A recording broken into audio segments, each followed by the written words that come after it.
good evening.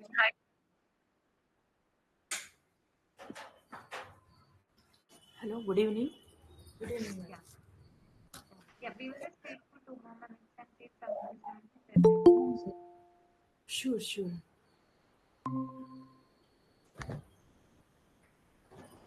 Gayatri, right? May I know what's Yes, yes, I'm joining PhD course, ma'am. okay, there? Where have you joined? Recently, this what is called 2024 November. Okay. Which institute? It's Guru Nanak University, Ibrahimpatnam, Hyderabad. Okay. Which subject actually? Physics or Physics only. The topic is urban hydraulical changes due to extreme precipitation due to the changes in the other things. That is the main topic. okay. Okay. Can you mute yourself? Yes, yes, sure, sure. Thank you. Okay.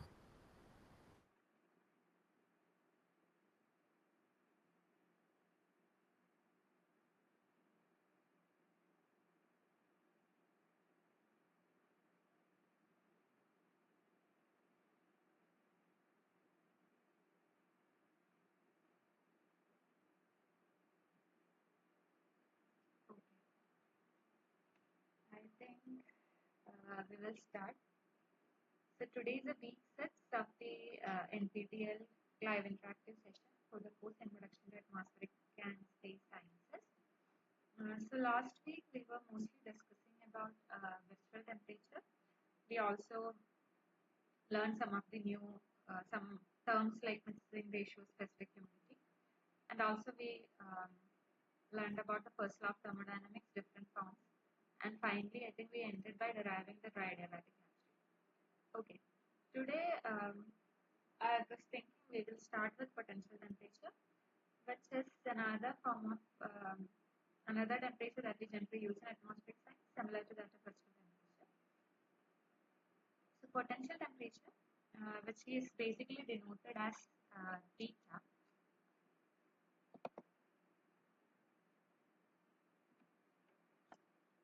Potential temperature is basically denoted as theta of an air parcel, is the temperature that the parcel would have if it were expanded or compressed adiabatically from its existing pressure and temperature to a standard pressure P0. The standard pressure P0 is generally taken as 1000 hectopascal. Suppose there is a parcel which is at a pressure level P and the temperature of the parcel is T. So theta or potential temperature is the temperature that the parcel would have if we bring down this air parcel adiabatically to the standard pressure level P0, which is basically 1000 m. So when we are bringing down the parcel, um, if we are, it should be the process should be adiabatic. So the parcel is actually brought adiabatically to the standard pressure P0. So it is written it was expanded or compressed adiabatically. So basically it means when we are bringing, when a parcel is brought from a higher pressure to a lower, from a lower pressure to a higher pressure. So basically as we go up in the atmosphere the pressure decreases. Suppose if the initial pressure of the parcel was 500 hectopascal and the parcel was brought down to the pressure 1000 hectopascal. So as it comes down, the pressure is kind of increasing. So the volume of the parcel will decrease. P is inversely proportional to volume. So as it is, the pressure is increasing as we come down in the atmosphere. The volume of the parcel will basically reduce. So in this case, adiabatic compression is occurring. Suppose a parcel which is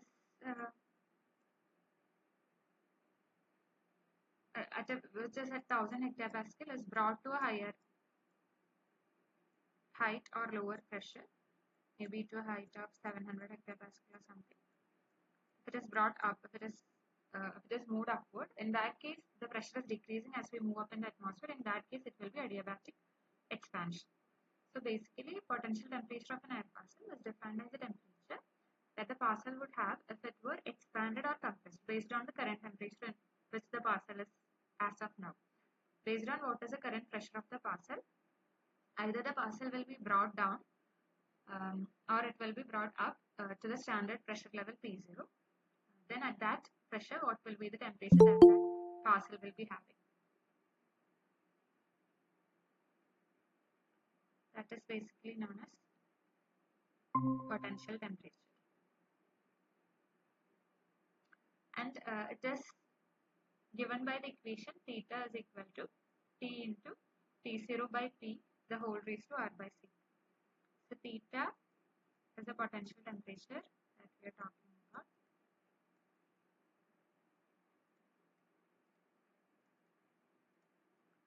T0 is the standard pressure which is generally taken as 1000 hectopascal.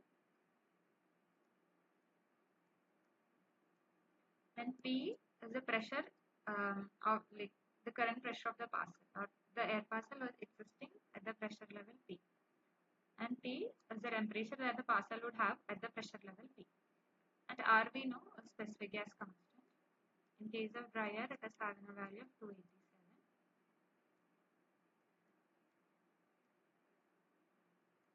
And Cp is a specific heated constant pressure. We learned about specific heat yesterday, last class. Specific heated constant pressure is Cp. And in case of dry air, it is having a value of 1004 joule per Kelvin. So basically, under adiabatic conditions, or when we are considering atmospheric motions, this quantity, which is the potential temperature, is generally conserved. So it is basically conserved quantity for an air parcel that moves around in the atmosphere under adiabatic conditions. So suppose we want to compare the temperature of two air parcels which are present at two different levels. Suppose consider there is an air parcel at pressure level P1 which is having a temperature T1. Then there is another parcel which is at a temperature T2 and a pressure P2. If we want to compare the temperatures of these two parcels which is present at two different heights, generally we compare the potential temperature. So in case of potential temperature, both of the parcels are brought down to a standard pressure. Then the temperature at that particular level is given by potential temperature. So instead of comparing their actual temperature, the potential temperature of the parcels are generally compared. So this is how we use a potential temperature. So potential temperature is defined as the temperature that a parcel would have if it were expanded. Expanded in the sense it is brought from a higher pressure level to a lower pressure level, or it is compressed. Compressed in the sense it is brought from a lower pressure level to a higher pressure level from its existing pressure and temperature, which is given by P and T in the equation, to a standard pressure P0, which is generally taken as 1000 hectopascal. So that the temperature the parcel will have once it is brought to the standard pressure 1000 hectopascal is known as the potential temperature. Okay. I hope the concept is clear. So basically it is used to compare the temperature of air parcel present at different pressure levels. We cannot directly compare the temperatures of the parcel. So we assume that the parcels are brought down to a standard pressure level and the potential temperature of the parcels are generally compared.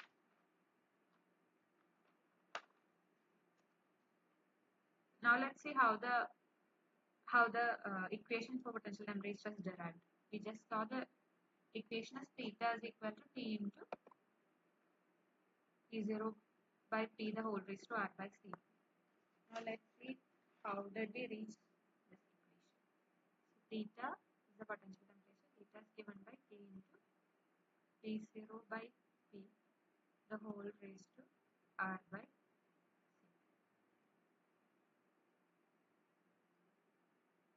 So according to the first law of thermodynamics,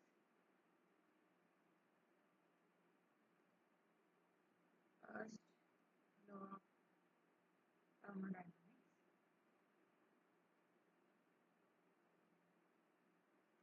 the heat supplied to a system is partly used to increase the internal energy of the system and is partly used to do an external pressure volume work.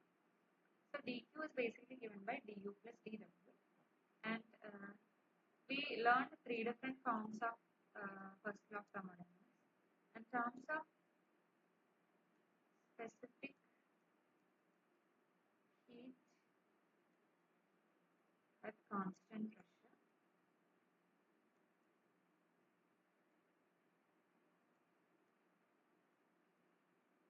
dq, and the first law of thermodynamics can be written as dq is equal to cp dt minus alpha t.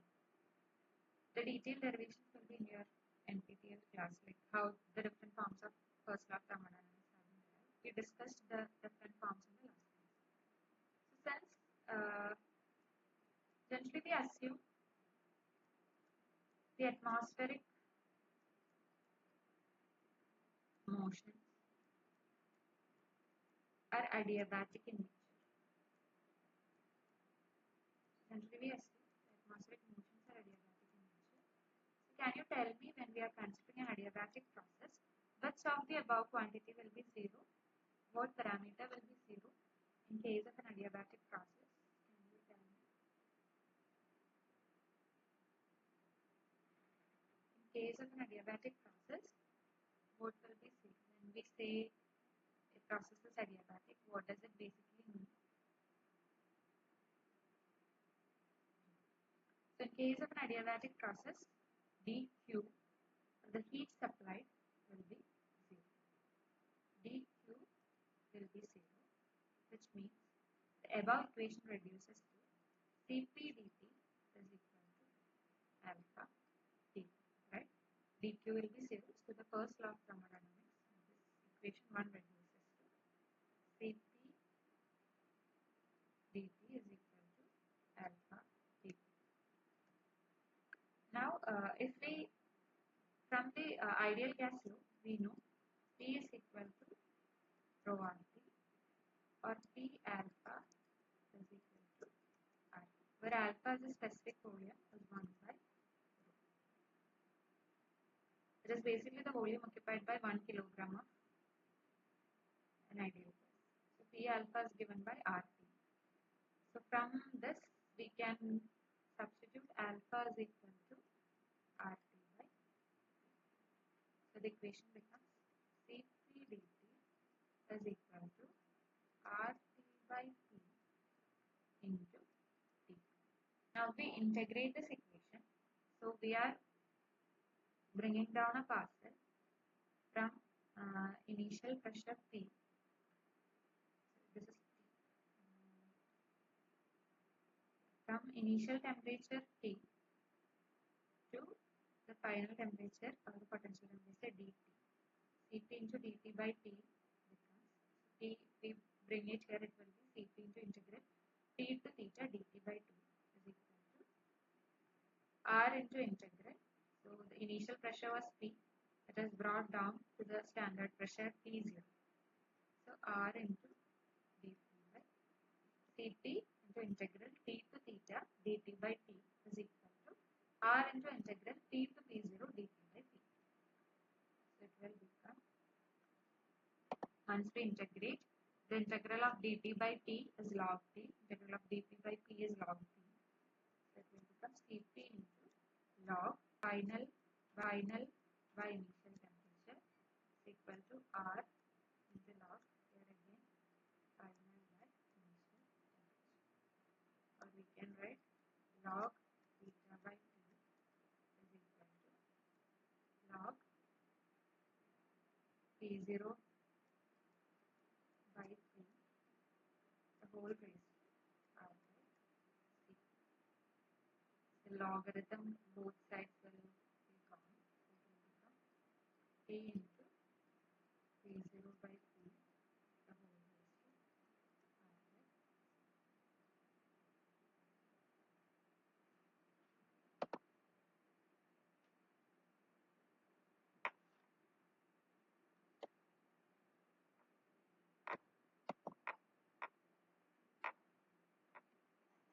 Theta is equal to T into P0 by P, R by.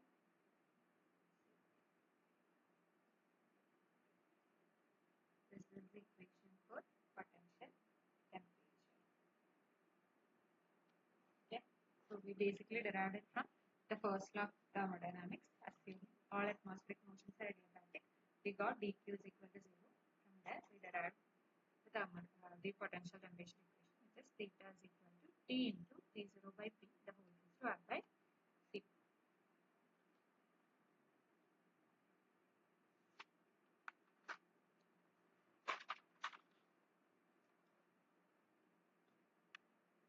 Now let us do a couple of problems related to the potential temperature.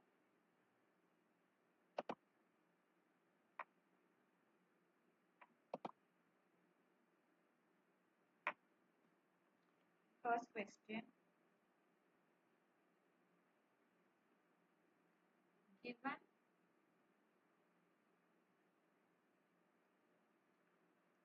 the potential temperature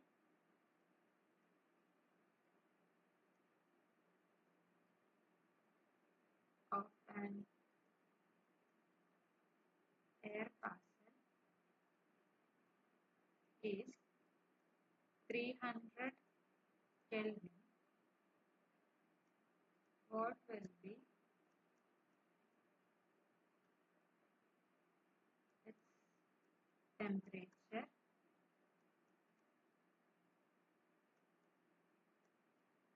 at 300 hectopascal? This is the question. What all parameters are given? Given the potential temperature of an air parcel is 300 Kelvin.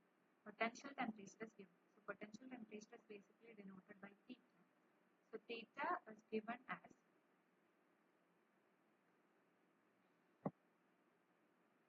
300 Kelvin. And we know theta is basically the temperature at the standard pressure level T0, which is generally taken as 1000 millibar or 1000 hectopascal. Now we want to calculate the temperature at pressure is equal to 300 hectopascal or millibar. If this hectopascal and millibar are similar units, both are same. So from the equation for potential temperature, we know theta is equal to T into T0 by P, the whole raised to R by C. So theta is 300, T we don't know, we have to calculate. T0 is 1000. If we want to convert it to SI unit, it will become 1000 into 10 raised to 2 Pascal. And here also again 300 into 10 raised to 2 Pascal. The whole raised to R. The value of R is 287. The value of Cp in case of dry air is 1004. Now can you calculate the value of T and tell me how much it will be? What will be the value of T? The temperature the parcel will have at the pressure 300 hectopascal.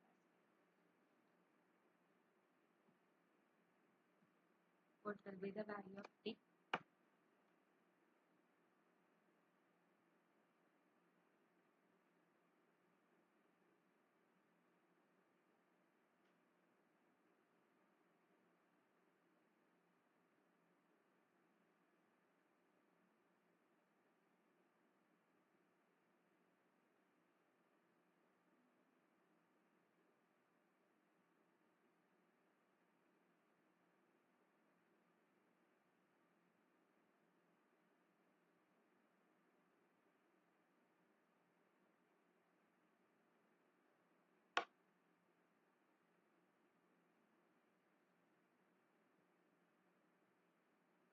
So 287 by 1004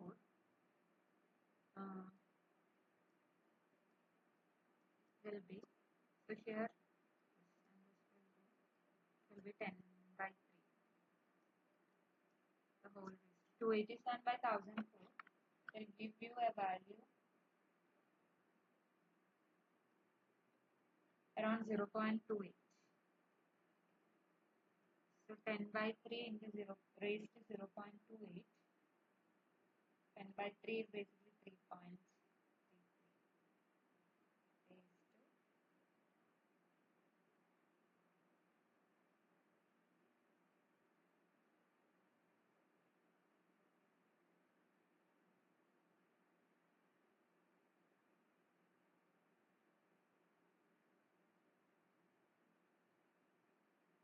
3.33 raised to 0.28.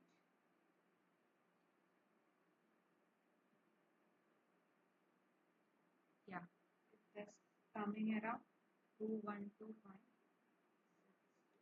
The final answer.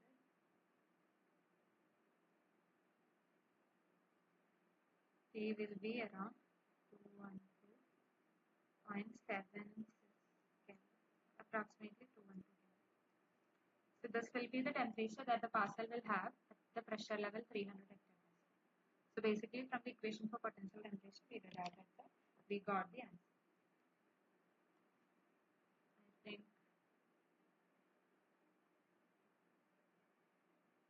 we got the answer.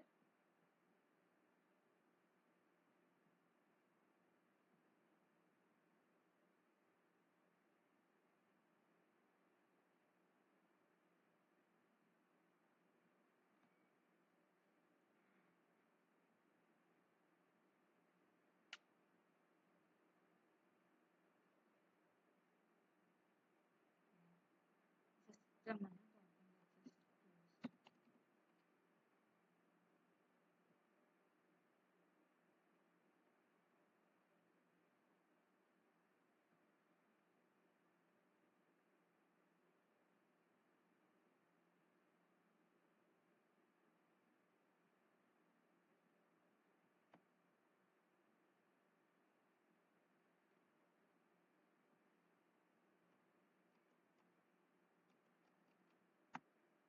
Okay. I think that you got the answer. The answer is coming around 212.76. Now let's solve another question.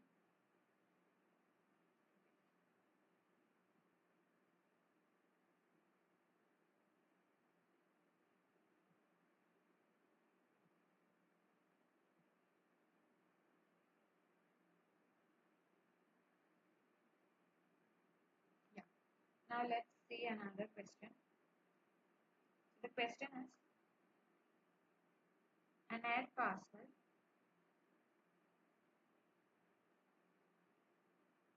rises from the surface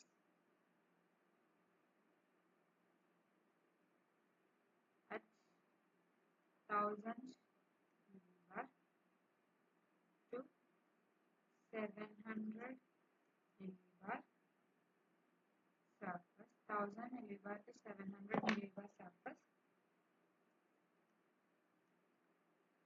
without mixing with its surroundings.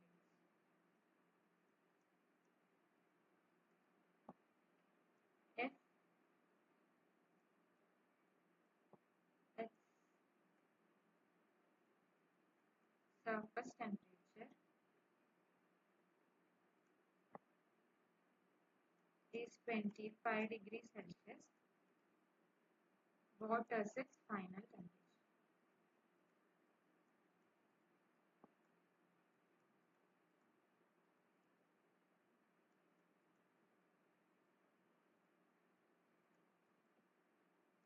So basically an air parcel from the surface, which means T0 is given as 1000 MB, is raised to a surface P is equal to 700 MB without mixing with its surroundings. If its surface temperature is 25 degrees Celsius, surface temperature means T is given by 25 degrees Celsius, which is equal to 273 plus 25 Kelvin, which is 298 Kelvin. Temperature is 298 Kelvin. What is its final temperature? So surface temperature is given. Surface temperature is basically the potential temperature theta. We need to find T. T is equal to question mark.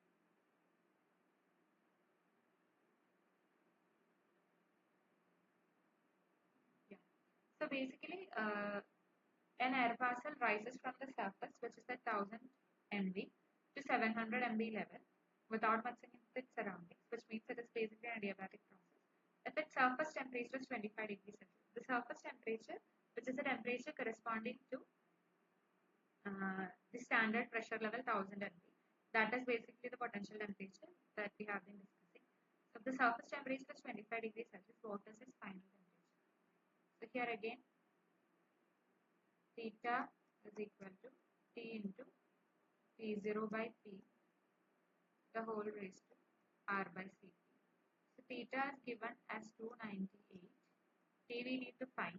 T0 is 1000 MB into 10 raised to 2 in terms of Pascal, divided by 700 MB again into 10 raised to 2, divided by R, which is 287 by 1000. What will be the value of T? Please calculate and tell me what will be the value of T.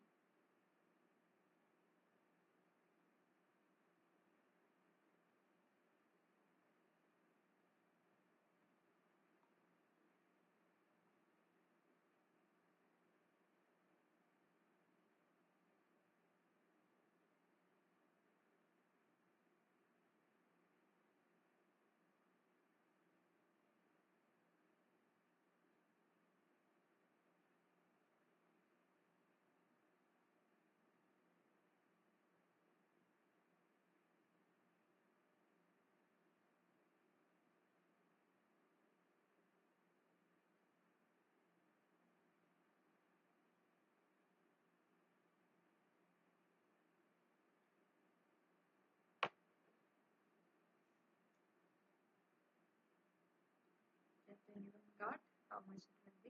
So again, 287 by 1004 will give you 0.28. 1000 into 10 raised to 2 by 700 into 10 raised to 2 will reduce to 10 by 7. So 10 by 7, the whole raised to 0.28, and 298 divided by that value. Did you get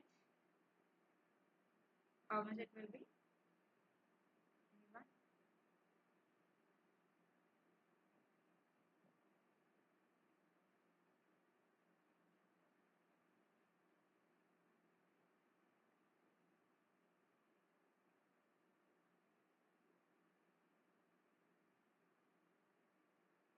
Yeah.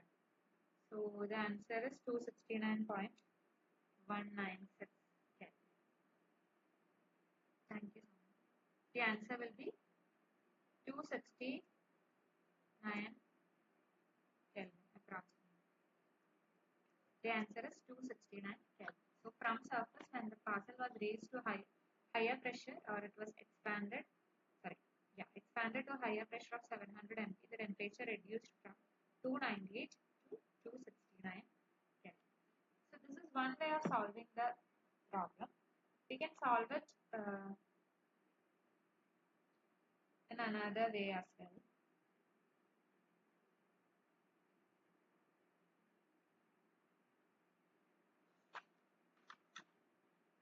So let's see how can we solve this using the dry adiabatic Latry that we know. So we know when an air parcel is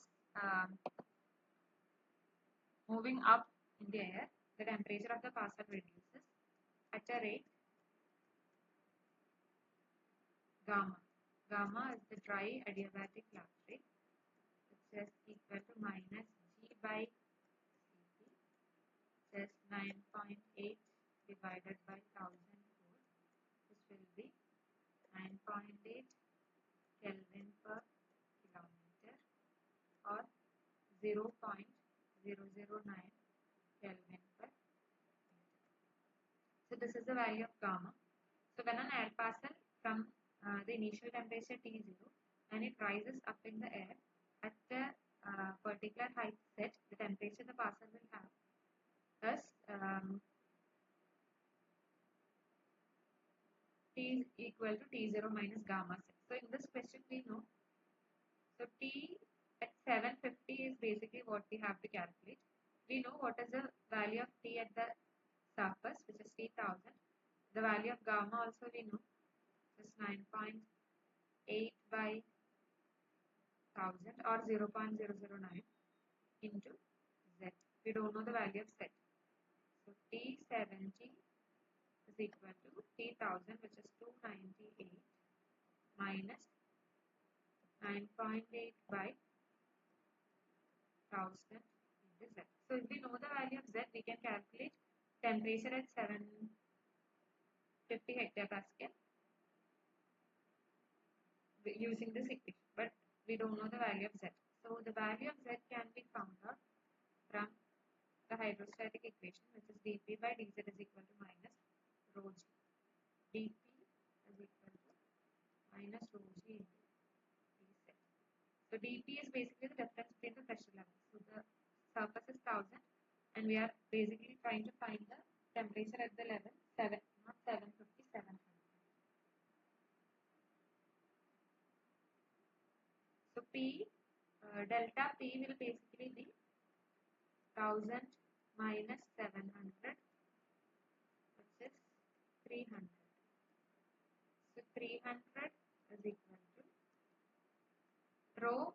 In case of dry air, the density of dry air is basically 1.028 kilogram per meter cube into 9.8 into d set. So we will get d set as minus 1.028 into 9.8 by 300. dP is basically,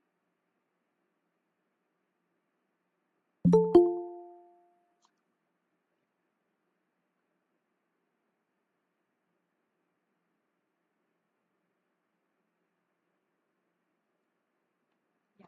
So it will be minus 1.028 into 9.8 by 300. So again, this 300 will also be negative because dP is basically P minus, we are considering P minus P0. It will be 700 minus 1000 and it will be minus 300. So the negative and negative will cancel out and it will basically be d set is equal to 1.028 into 9.8 divided by 300. Can you tell me what is the value of d set?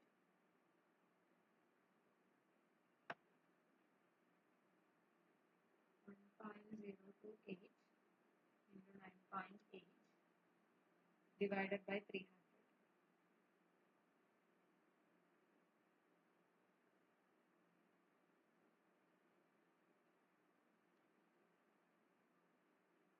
What will be the value of dz?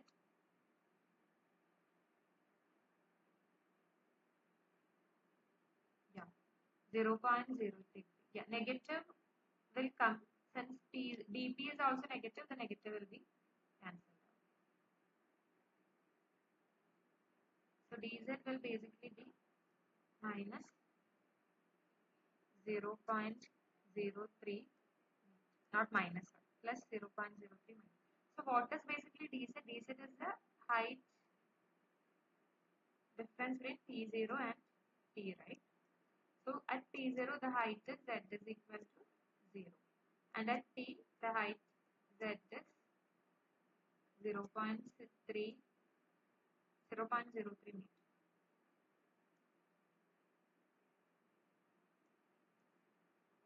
This is basically dz is basically Z itself because it is dz is 0.03 minus 0. So Z is basically 0.03. So if we substitute this, we will get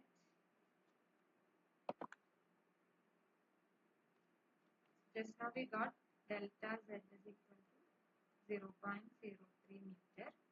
Now we substitute it in the equation. T at 700 is equal to T at 1000 minus 9.8 by 1000 into Z. Z is 0.03. So T at 1000 hectopascal is 298 minus 9.8 by 1000 into 0.03. How much it will be? Can you tell me?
I think we made a mistake.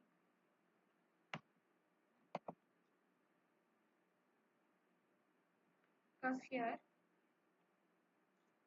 in the calculation of dz is equal to 300 divided by 1.028 into 9.8. I think instead of taking 300 to the left hand side, I took it the other way around. Here, if you see,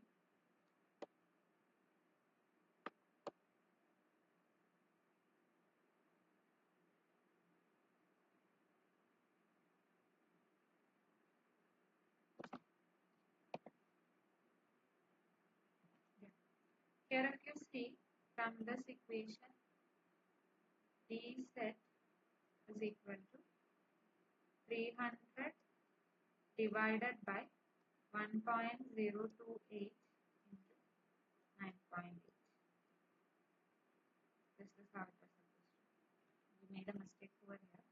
So can you recalculate the value of dz? It will be 300 divided by 1.028 into 9.8.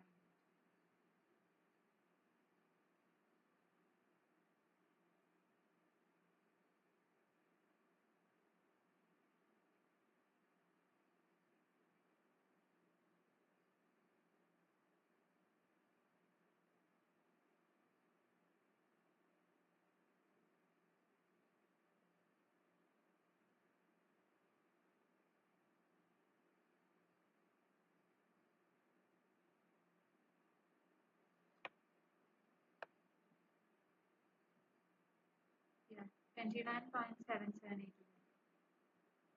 It will be around 29.778. Now again, if we substitute instead of 0.03, we should substitute 29.7.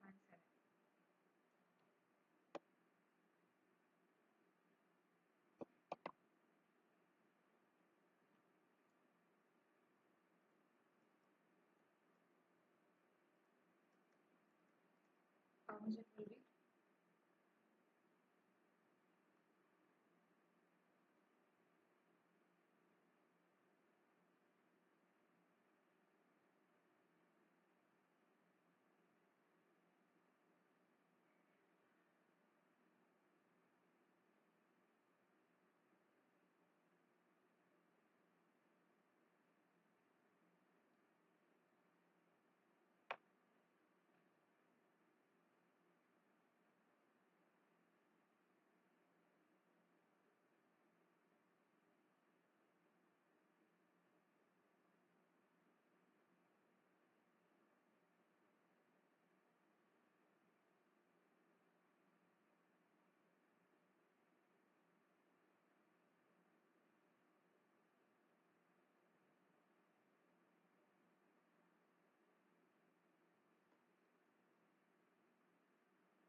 It will be 295 point. It will be 295.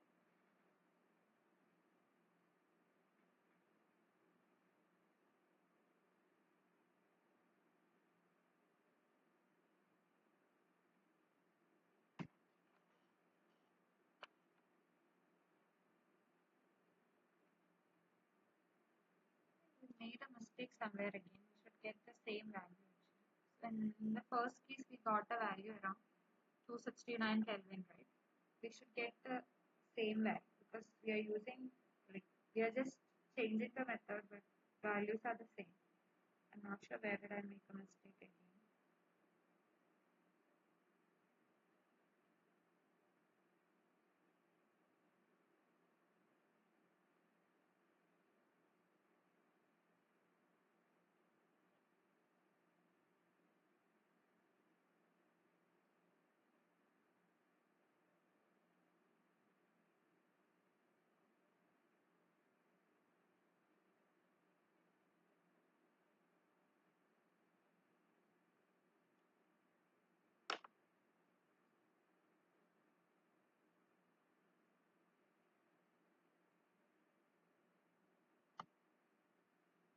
Yeah, I think I made a mistake somewhere.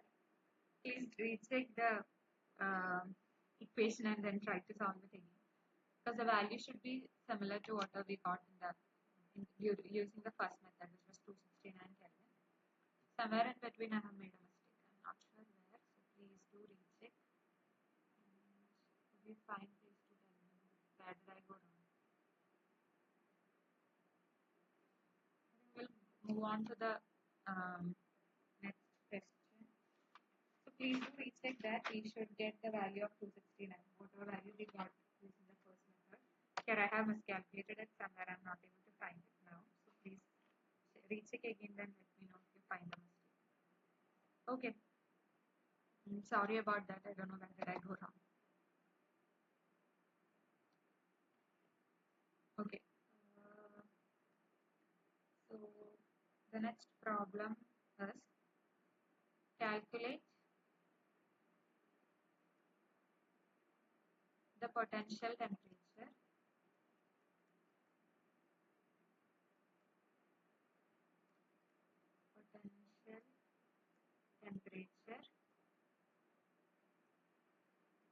of an air parcel at height 100 meter with temperature 50 degrees Celsius. And the question, potential theta we need to calculate. Z is given in the question, which is 100 meter, and temperature at 100 meter is also given, not 55 degrees Celsius.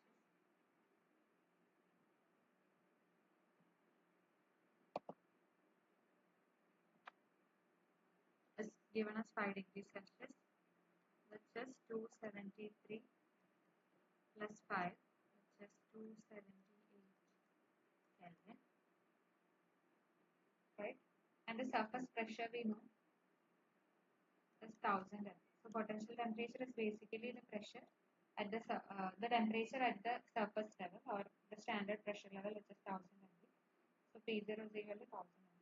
Here we can directly use the equation for the decrease in temperature with respect to height, because Z is given in the question. We don't have to calculate Z from the hydrostatic equation.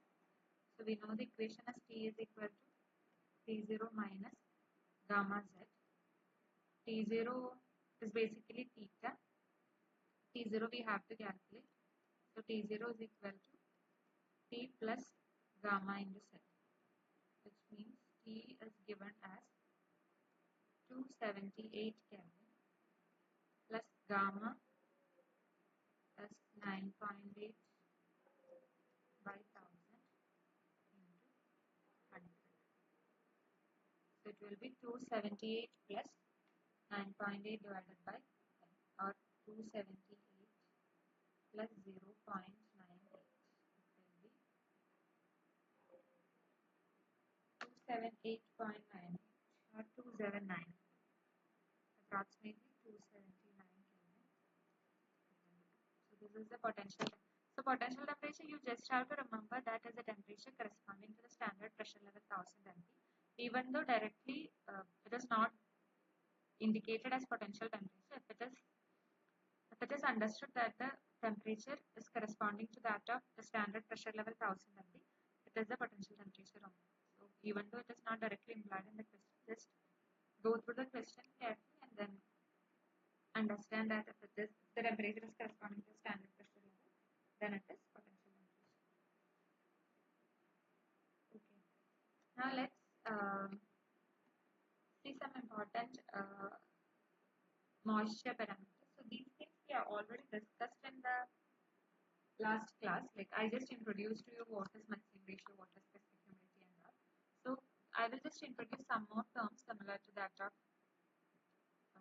those parameters, which is basically known as the moisture parameters.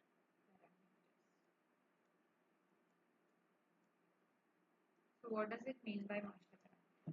So when we basically consider the moisture content in the air, there are different ways to express the amount of water vapor present in an air parcel. So one way is through the quantity, which is It is denoted by R or W. Both notations will be used. So mixing ratio is basically defined as the mass of mass of water vapor to the mass of dry air. It is expressed in gram per kilogram, which means this much amount of water vapor is there in 1 kilogram of dry air. That's how it is basically expressed. And the value is high in the tropics. I hope you know what is meant by tropical region. So the value is very high in tropics, and the value decreases as we move to higher latitudes. So as we are moving towards the poles, the value of mixing ratio decreases, which means the moisture content in the atmosphere decreases, and it is having a very high value over the tropics. Because over the tropics, due to high temperature, there will be more evaporation, and so the moisture content, overall moisture content in the atmosphere will also be. So that is about mixing ratio. Now the second one I would like to introduce is the term specific humidity. It is denoted by Q, which says the same notation as that of heat. So please don't confuse between heat and specific humidity. It is two different things. So specific humidity is expressed as Q. It is given by the mass of water vapor to the total mass of Mv is given by Mv plus Mp. Suppose there is a mass of the total mass of the air parcel is capital M. It will be basically the mass of vapor plus mass of dry air present in the parcel. So Q is basically expressed in terms of the total mass of the air parcel rather than in terms of the mass of dry air, which was in case of mixing ratio. In case of specific humidity, it is expressed in terms of total mass of the air parcel. Now, if we divide both numerator and denominator by Mv, we will get Mv by Mv divided by Mv by Md plus Mv by. So Mv by Md is basically the mixing ratio R. So it can be written as R by 1 plus R. So the specific humidity can also expressed as R by 1 plus R. And if we write in terms of vapor pressure, we know mixing ratio R is equal to Mv by Mv. So the same volume we are considering, it can be written as rho V by rho D as well. So according to the ideal gas flow, in case of water vapor, the ideal gas flow is E is equal to rho V RV into T, where E is the pressure of vapor pressure. The pressure exerted by water vapor is generally denoted by E, which is basically another vapor pressure. And in case of dry air, the ideal gas flow can be written as PD is equal to rho D RD into T. So rho V by rho D can be written as RVT by RDT into RDT by RDT by RVT into E by PD. Which is basically RD by RV into E by PD. We know RD by RV. The value of RD, which is the specific gas constant for dry air, is 287, and in case of vapor, the value is 461 into E by 287 by 461 is given by 0.622 into E by PD. This ratio RD by RV is generally represented as epsilon. Epsilon into E by PD. So the mixing ratio R can be written as E epsilon into E by PD, where the value of epsilon is 0.62. This is R, this is the mixing ratio. The mixing ratio in terms of mass can be represented as Mv by Md. In case of density can be represented as rho V by rho D. And in terms of vapor pressure, pressure of the dry and moisture, dry and vapor pressure of the dry air parcel and vapor can be written as epsilon into E by Td. Now specific humidity, as we saw, is basically Mv by Md plus Mv. So since the value of Mv with respect to the value of dry air, or the percentage of mass occupied by vapor in the total mass of the air parcel, will be very less. That is, Md is generally very much greater than Mv.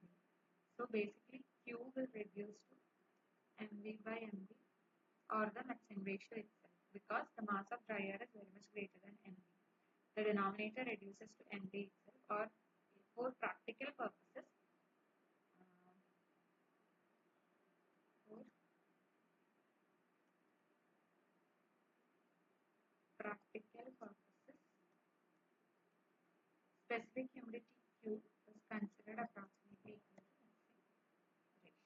So that is mixing ratio and specific humidity, two moisture parameters which is used to represent the amount of water vapor in the air pass. So these things I already told.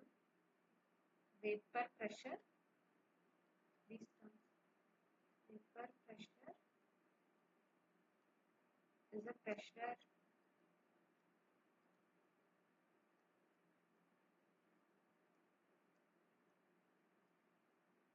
exerted by water vapor. The ideal gas flow in case of water vapor will be E is equal to rho V RV into T, where RV is 461. And dry air pressure is a pressure exerted by dry air in the parcel, which is given as PD is equal to rho D RV into ideal gas flow.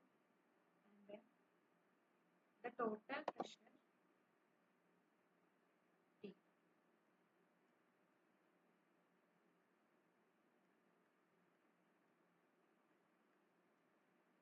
given as E plus PD. Total pressure of the air parcel. Air parcel which is having Mv mass of vapor and Md mass of dry air is given by basically the sum of the individual pressures exerted by each gas molecule. So E is the pressure exerted by vapor and V is the pressure exerted by the dry air molecules. So the total pressure of the parcel will be the sum of vapor pressure and the pressure exerted by vapor. So that is total pressure. Now we will learn a new term which is very much important in atmospheric science, which is saturation vapor pressure. So consider a closed container with liquid in it. Consider a closed container. There is water filled in the container, and the water is at a temperature. Now, as time passes by, the water molecules in the liquid will start to evaporate and will form vapor molecules. This will start evaporating and it will fill the air above the water. And when it starts, due to collision between and once the vaporization starts, due to collision between the formed water vapor molecules, what happens is that some of the air parcels will start, they will collide, the water vapor molecules collide with each other, and some of the formed vapor molecules return back to the liquid. So there will be evaporation on one side and there will be condensation on the other side. Some of the formed water molecules will condense and come back to the liquid as well. So there will be evaporation and condensation, and after some time the rate of evaporation, which is the rate at which the water vapor molecules are vaporized and becoming water vapor. Water vapor molecules will be equal to the rate of condensation, which means the rate at which the vapor molecules are again converting back into liquid. So this point, when the rate of evaporation and the rate of condensation becomes equal, at this time the pressure exerted by the water molecules on the liquid surface is basically known as saturation vapor pressure, or this particular condition is known as saturated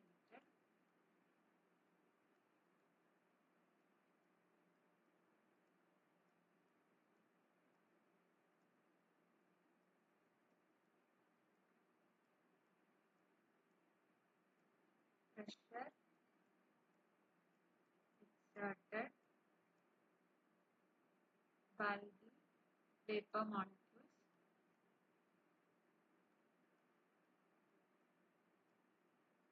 on the water.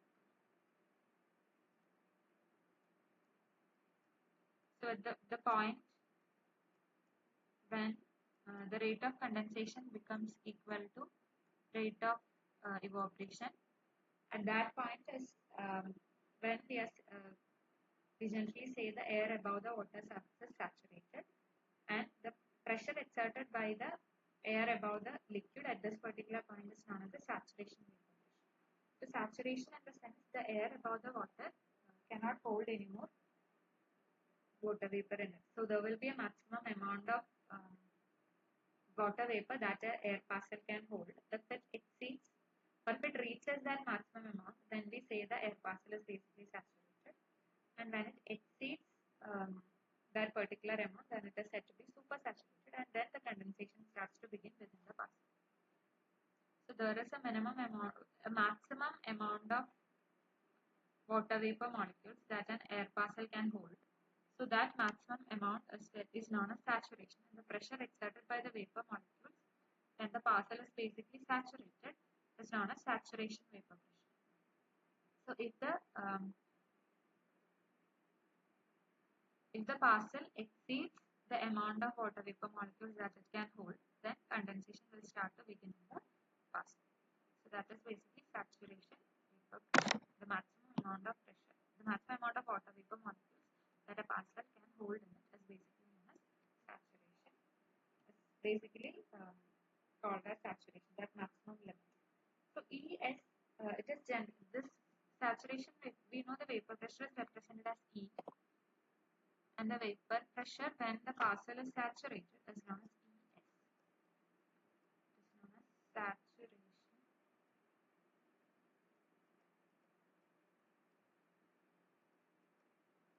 Is denoted as ES.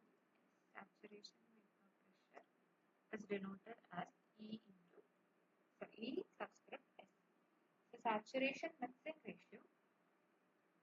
So once the parcel is saturated, then the mixing ratio of the parcel is given as RS. Maximum is mass of vapor at that saturation point divided by N.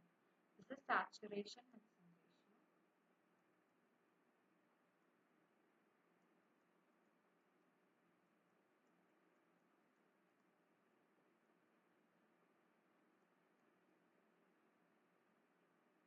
And ES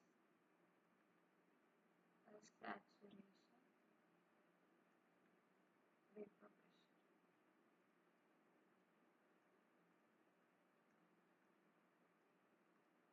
Now there is a relationship between saturation vapor pressure and temperature. Saturation vapor pressure is basically a function of temperature. Based on as the temperature is changing, the saturation vapor pressure of the parcel will also change. So EST is basically given as A into e raised to minus B by, this is the exponential function. So A is having a value of 2.53 into 10 raised to 11 Pascal, and B is having a value of 5420. So if we plot it, how the saturation vapor pressure and temperature changes. This is temperature, this is saturation vapor pressure. We will get an exponential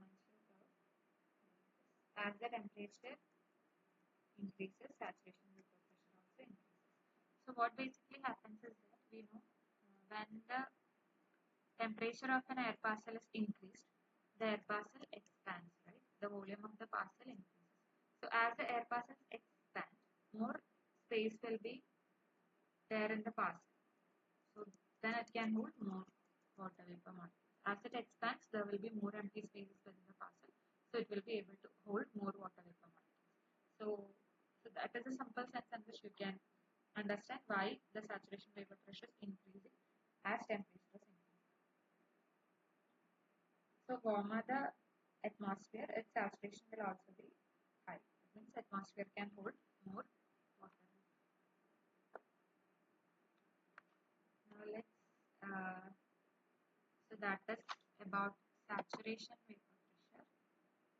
Now let's see another parameter which is known as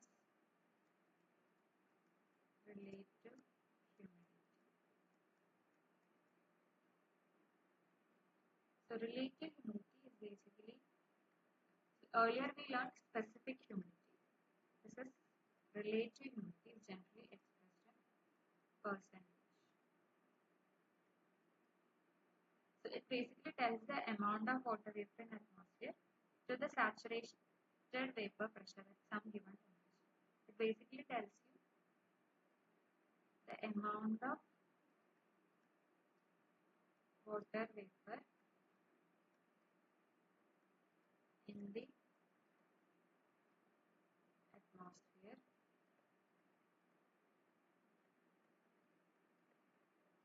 with respect to its saturation at some temperature.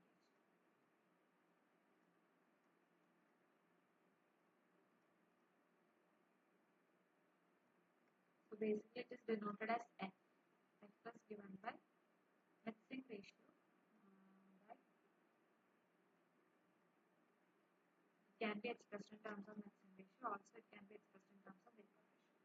It can be, so it is basically the ratio between the mixing ratio of an air parcel to the mixing ratio of the parcel once it is saturated.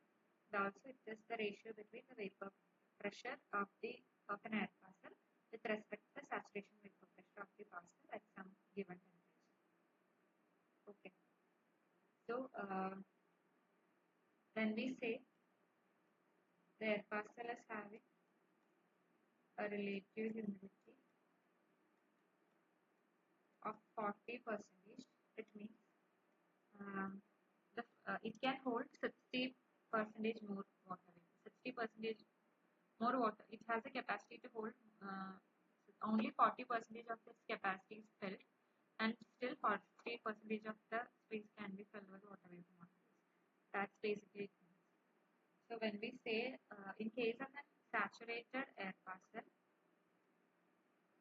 saturated air parcel,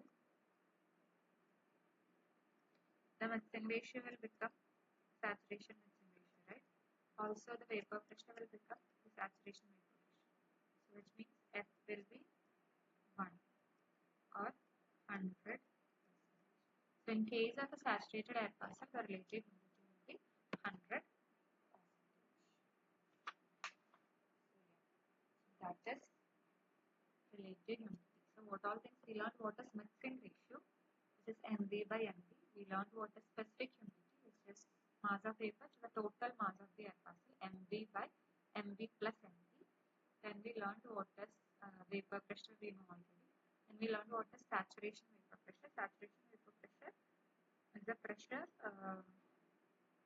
exerted by a saturated air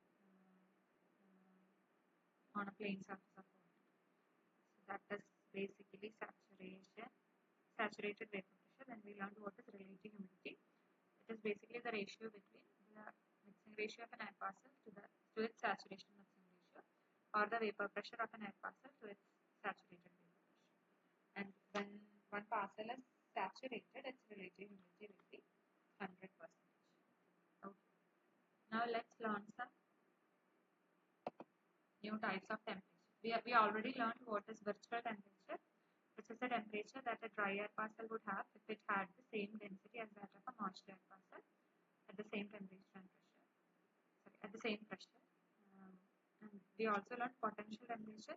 Potential temperature is the temperature that an air parcel would have if it is adiabatically expanded or compressed to a standard pressure level, which is generally taken as 1000 MB or 1000 hectopascal. Now we will learn some more new temperatures. First one is dew point temperature. So dew point temperature means consider an air parcel. It is assumed that no water vapor is allowed to enter or leave the sample of air, which means the mixing ratio of the air parcel is constant. So consider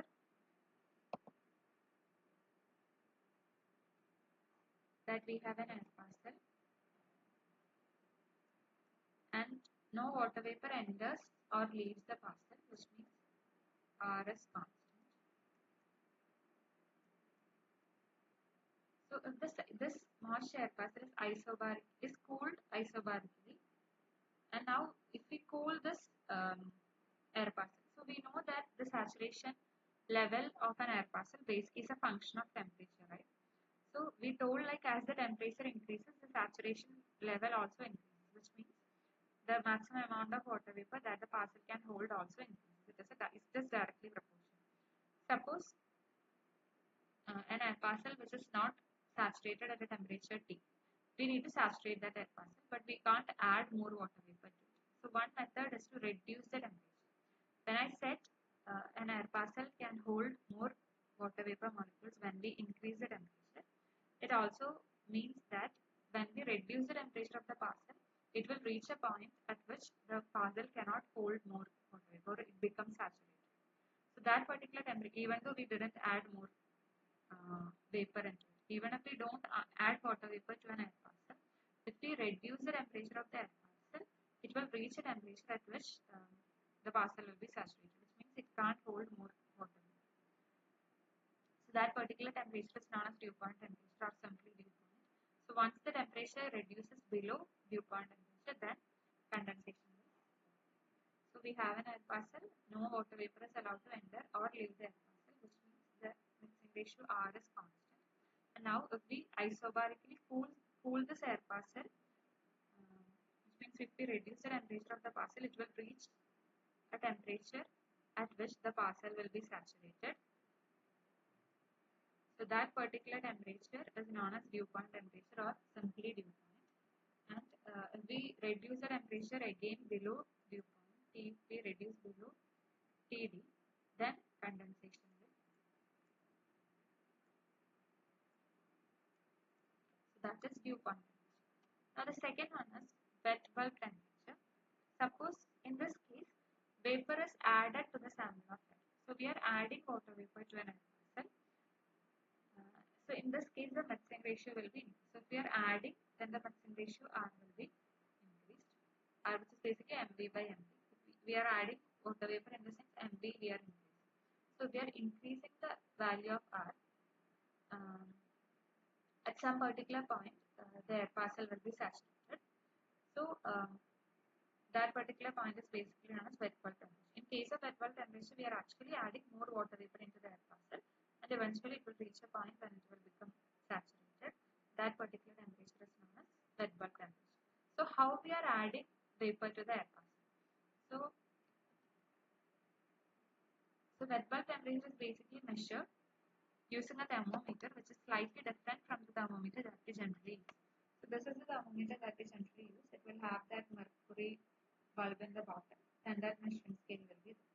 So this is the dry bulb temperature or the dry bulb thermometer or the temperature, dry air temperature that we generally, the normal temperature that we all are familiar with. Now there is another temperature which is known as wet bulb temperature, which is measured using a wet bulb thermometer. So the peculiarity of the wet bulb thermometer is that it will have a moist cloth which is covering the mercury globe in the bottom of the thermometer. So this will be having a lot of water molecules since it is moist. This is a moist wet cloth there will be a moist wet cloth covering the mercury bulb.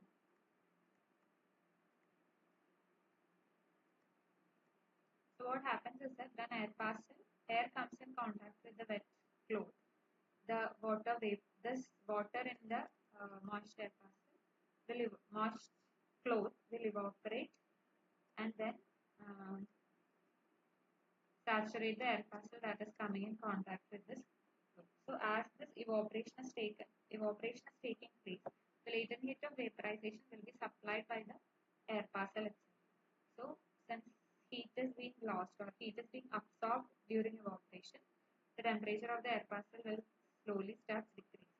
And at one particular point, when the parcel will reach saturation, that particular temperature is known as wet bulb temperature. So in case of wet bulb temperature, we are adding um, water vapor to the air parcel. From where the water vapor is being added, it is being added from the wet cloth which is covering the mercury bulb of the thermometer. And as the water in the cloth evaporate and um, become water vapor molecules, there will be latent heat of it will require latent heat of vaporization, which is being supplied by the air parcel itself. So eventually the temperature of the air parcel will start reducing and it will reach a particular point when the parcel will become saturated. And that particular temperature is known as wet bulb temperature. So the wet bulb temperature is basically measured using the wet bulb thermometer, which is having the most cloth covering over its mercury bulb. So that is wet bulb temperature. So in case of dew point temperature, the value of R is constant. No water vapor is being added or is removing from the sample of air.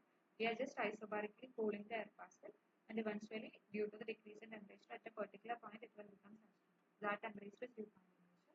But in case of wet bulb temperature, the vapor is being added to the sample of air by the evaporation of liquid water. So in this case, the mixing ratio is not constant, but it is increasing. And the latent heat for the change of the liquid water into the water vapor is supplied by the sample of air. As a result, the air sample may be cooled to which it is saturated. This is known as the wet bulb temperature. Now the third one is known as the equivalent temperature. So in case of equivalent temperature, we have a moist air parcel, which means it has vapor molecules. Suppose all the vapor molecules in the moist air parcel condenses at constant pressure. So all the vapor molecules which is present in a moist air parcel is condensed. In that case, and like it is used up, the whole vapor molecule is used up. All of the vapor molecules is condensed and it became liquid water. So in that case, the temperature attained by the parcel is known as equivalent temperature. So in case of equivalent temperature, in a moist air parcel, what all water vapor molecules were there, most all of the molecules are being condensed to liquid water. In this case, during condensation, latent heat of condensation will be released. In case of wet bulb temperature, it was latent heat of vaporization. It will be absorbed for the conversion from liquid to vapor. Whereas in case of equivalent temperature, the process that is happening is condensation, which means the vapor molecules is being converted to liquid water. So in this case, there will be release of latent heat of condensation. So this release of heat will be absorbed by the air parcel itself. So basically, the equivalent temperature will be higher than the actual temperature, and the parcel will eventually reach a temperature when all the water vapor in the sample has been condensed. So that temperature is basically known as equivalent temperature. So if T is a dry bulb temperature or the normal temperature, then PE or the equivalent temperature will be greater than the actual temperature. Whereas in case of wet bulb temperature, as I told, when this vaporization is happening from the cloth to the air parcel, the latent heat of vaporization is being supplied by the air parcel itself. So basically the temperature of the air parcel decreases, which means TW or wet bulb temperature will be less than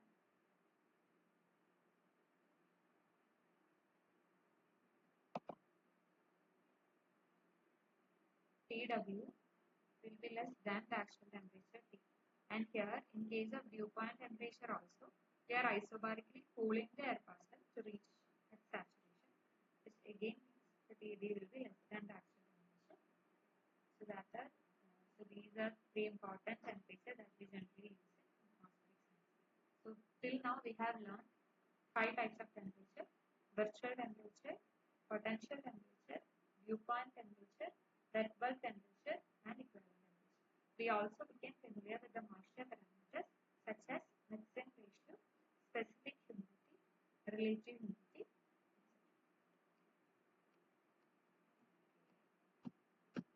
I hope the things are clear. The terms that I introduced are clear. Now we will solve one or two more problems related to what we have learned. Okay.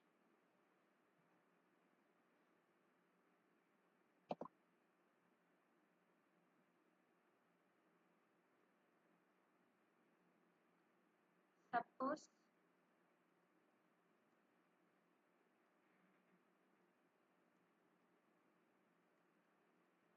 an air parcel has the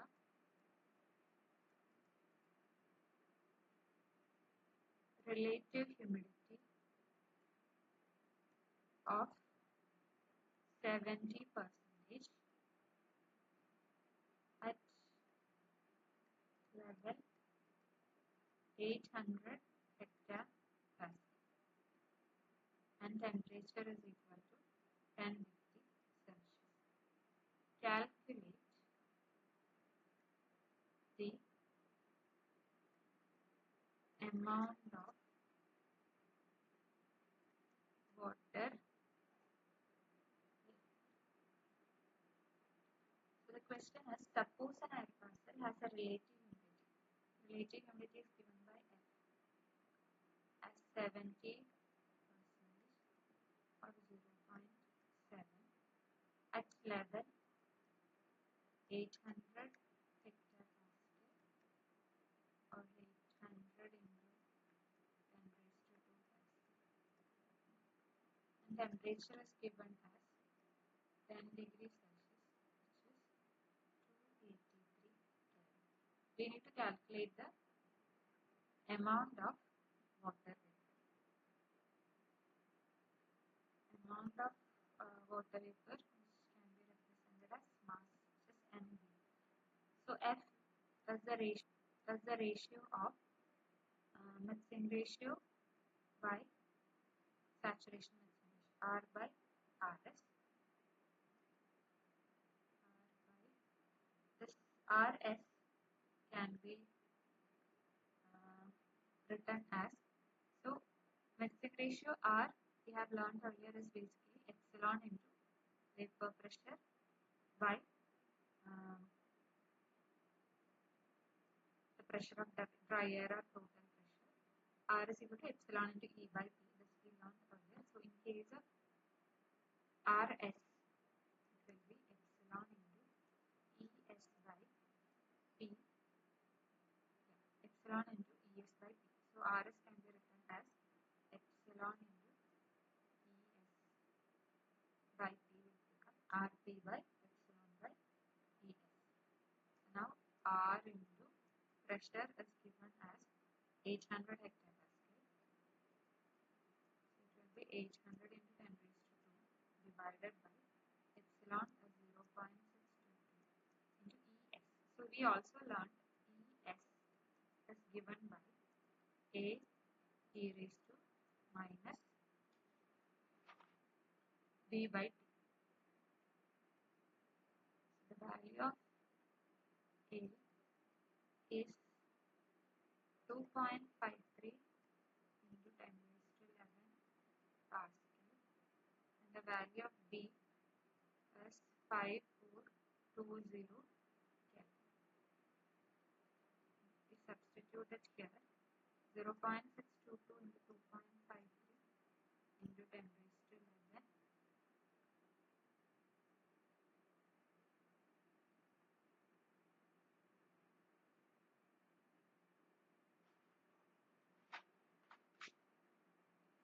into e raised to minus B by T.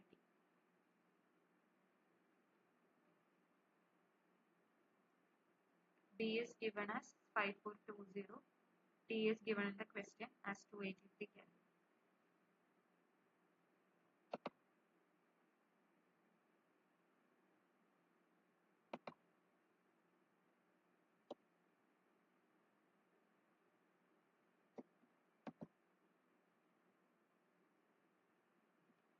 raised to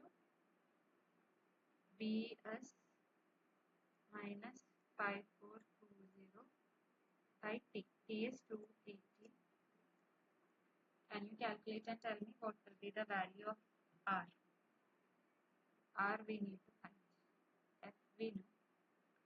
So R is equal to 0.7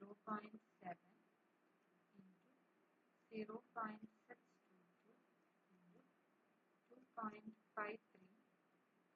into 10 raised to 11 into e raised to minus 5420 by 283 divided by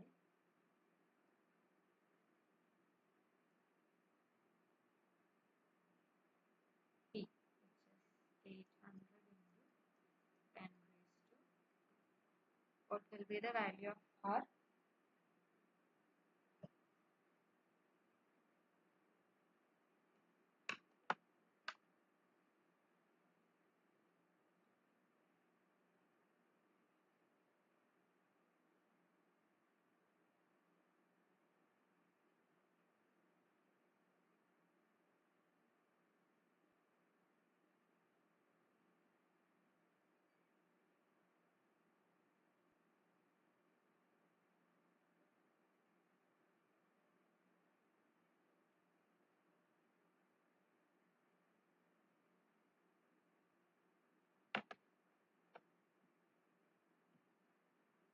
Did anyone get an answer? How much it will be? The value of R and D by ND will be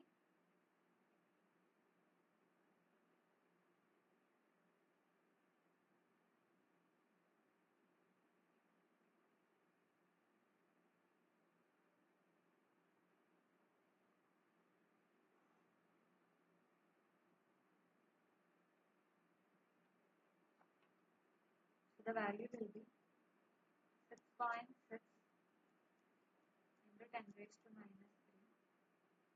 Unit of mixing ratio is kilogram per kilogram. And we can see it's 6.6 gram per kilogram. So this basically means 6.6 grams of water vapor is present per 1 kilogram of rice.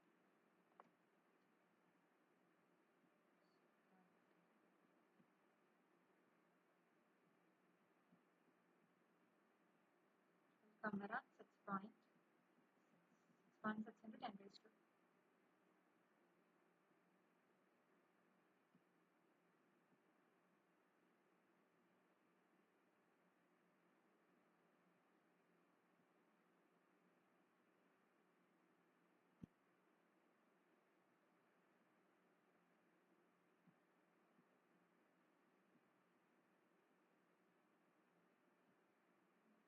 Just a second, my PowerPoint is closing in.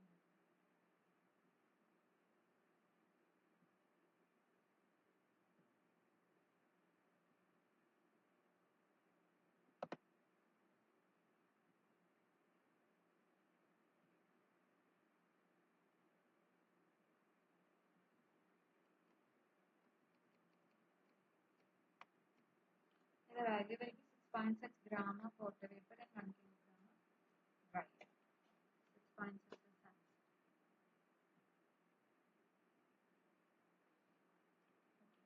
Now we will try to solve another question.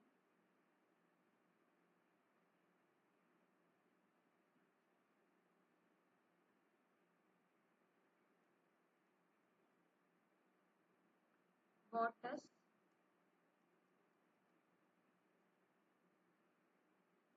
the amount of water vapor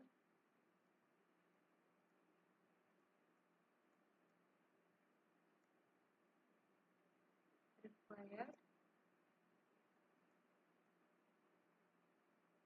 such that the air parcel becomes fully saturated?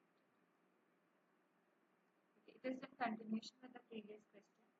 In the previous question, the value of F was 70%.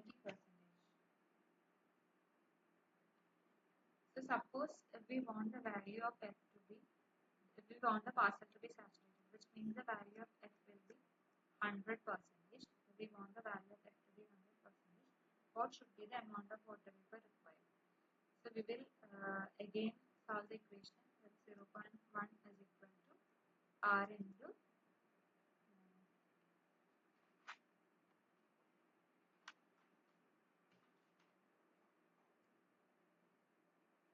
800 into 10 raised to 2 by epsilon into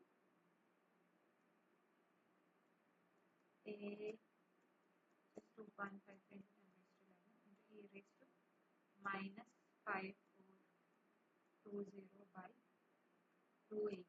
So here we are considering the parcel is saturated. So in that case, F will be 100% of 0.1.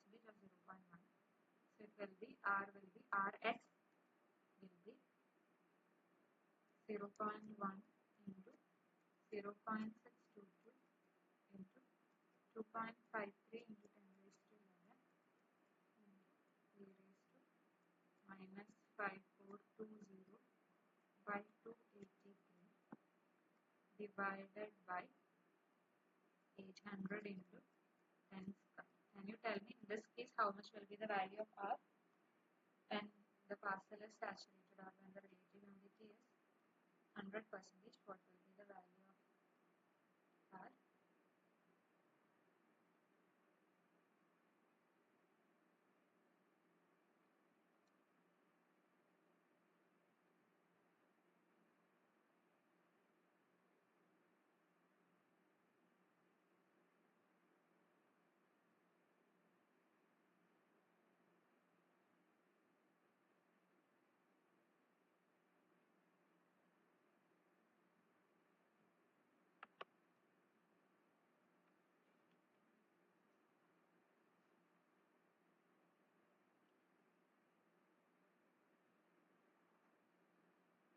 I will come around 9.4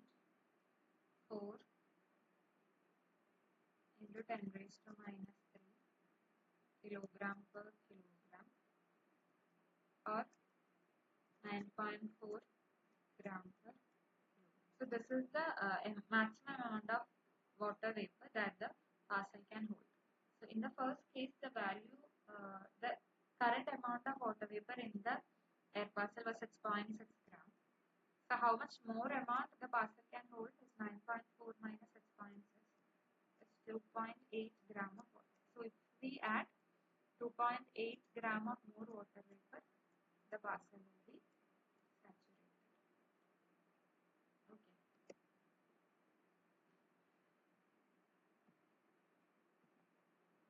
Yeah, please calculate the values and see. Now we will do one more problem and then we will end today's class. Last question.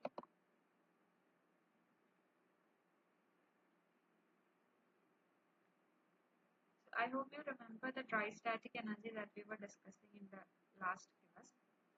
Calculate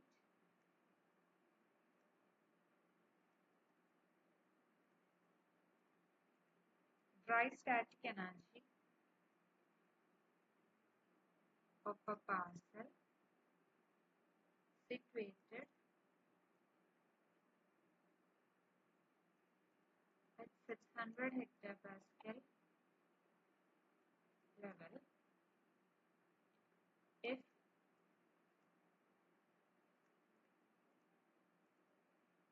temperature of the parcel is 4 degrees Celsius. So we want to calculate the dry static energy.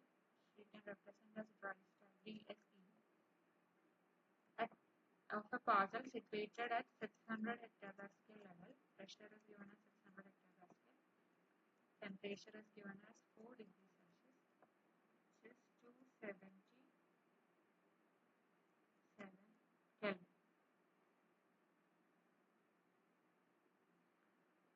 A dry static energy is basically The equation is H plus phi, where H is the enthalpy and phi is the geopotential. CPT plus phi. H can be represented as CPT also. So the value of Cp or specific heat at constant pressure we know 1004 into the value of temperature is 277. We want to find the value of phi. We know phi is equal to G into Z, or d phi is equal to minus G dz. So phi we can write it as G into Z.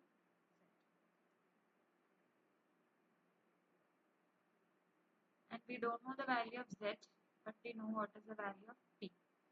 So from the equation, P is equal to P0 e raised to minus Z by H. We can write log P0 by P is equal to Z by H, or Z is equal to H is basically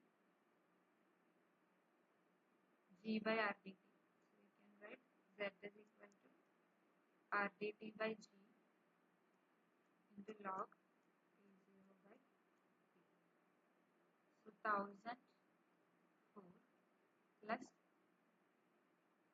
1004 into 277 plus 9.8 into RDT by G into log 1000 by 600. The value of RD is 287. T is given as 277. By G we know is 9.8 into log 1000 by 600.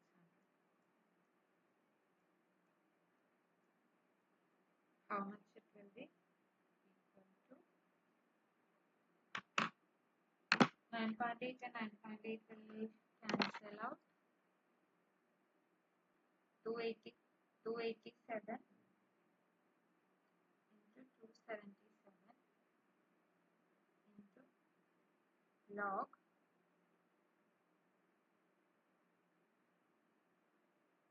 1000 by 600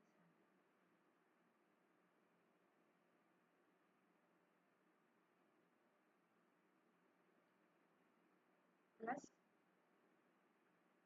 1004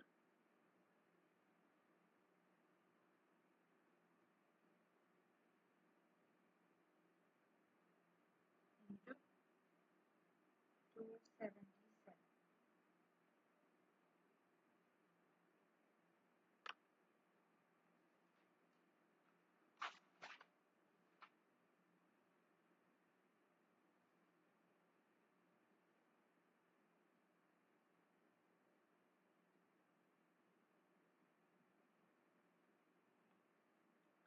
9.4675.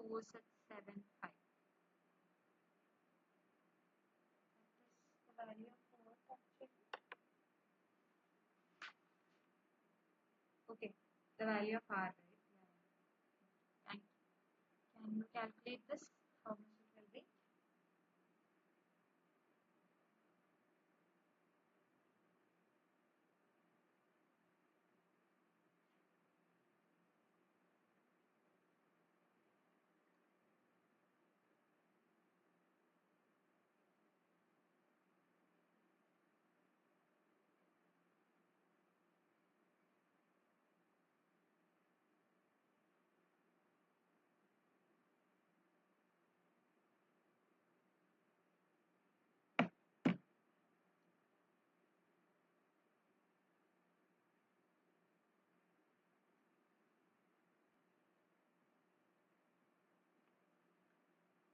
I think I'm getting a value of 318 kilojoule per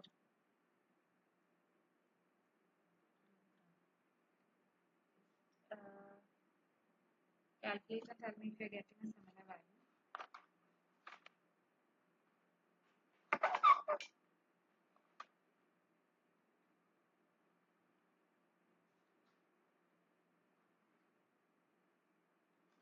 And there is a second part to the question.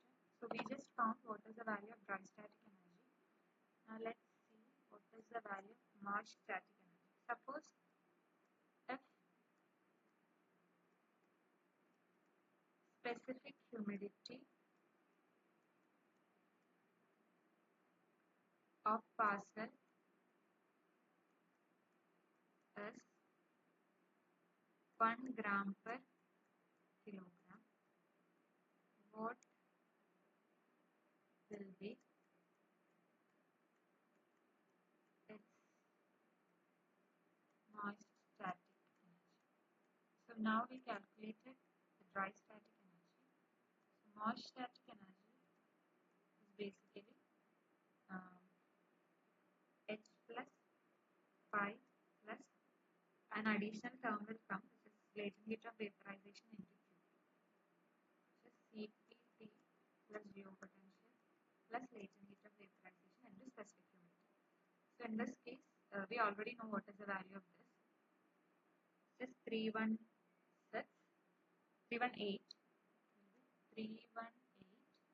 plus latent heat of vaporization is having a value of 2.5 into 10 raised to 6 into Q is given as 1 kilogram per kilogram.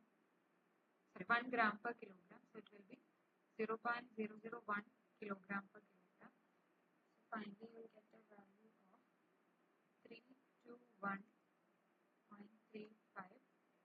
kilojoule per kilogram. So this will be the value of moist static energy. Yeah, 3186.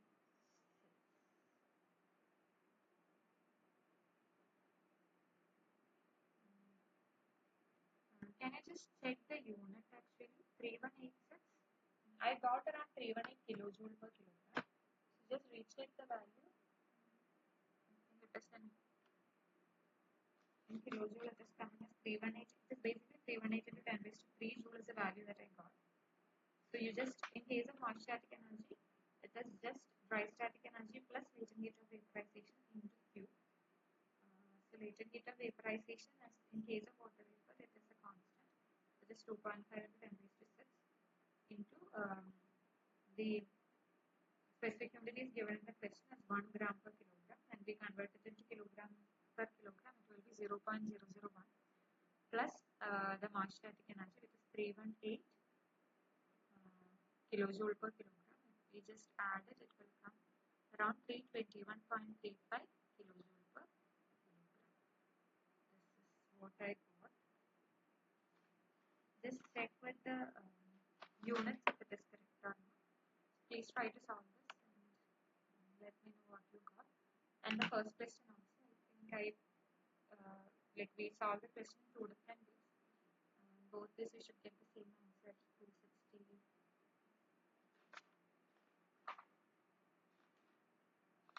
265 or something. So please solve it and then see if you're getting the 269 or something we should get in both ways. So please check and see if we have solved in the correct way. We have missed something in there. Okay, I think that is all for today. I will end the session here. Yeah, 320.5 you are getting. Okay, fine. The unit is joule only or kilojoule it is. What is the unit?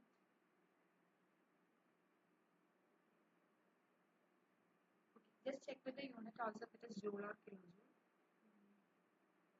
Okay. Yeah. If you have any doubt, you can ask, or otherwise we will end today's session here. Thank you.